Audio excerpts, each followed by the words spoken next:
స్వధర్మమపి చావేక్ష్య నవ కిం పీతుమర్హసి ధర్మ్యార్థే యుద్ధాత్ శ్రేయోన్యత్ క్షత్రియస్య న విద్యతే. క్షత్రియుని గాని స్వధర్మమును అనుసరించి ధర్మానుసారము యుద్ధము చేయుట కంటెను నీకు శ్రేయోదాయకమైన కార్యం మరొకటి లేదని నీవు తప్పక గ్రహించవలను. కనుక నీవు ఈ విషయం సంశయించనవసరం లేదు.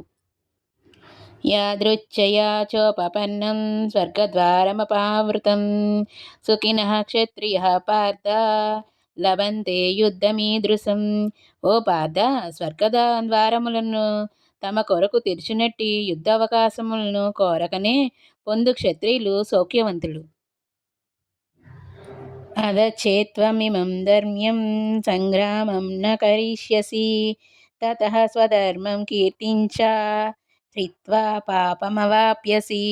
ఒకవేళ నీవు నీ స్వధర్మమైన యుద్ధమును నిర్వహించనుచో ధర్మమును నిర్లక్ష్యపరిచినందుకు కాను నిశ్చయముగా పాపము పొందుటయే కాక యోధుడిగా నీ కీర్తిని కూడా కోల్పోదువు. అకీర్తిం చాపి భూతాని కథయిష్యంతే వ్యయం సంభావితస్య చ కీర్తిర్మరణాదతిరిచ్యతే. జనులు ఎల్లప్పుడూ నీ అపకీర్తిని చెప్పుకొందురు. మర్యాదస్తునికి అపకీర్తి మరణము కంటేనే దారుణమైనది.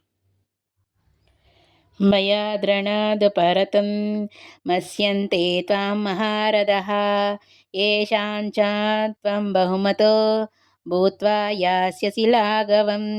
నీ పేరు ప్రతిష్టగల పట్ల గొప్ప గౌరవము కలిగినట్టి మహారథులు కేవలం భయము చేతనే నీవు యుద్ధరంగమును వీడితివని భావించి నిన్ను చులకన చేయుదురు.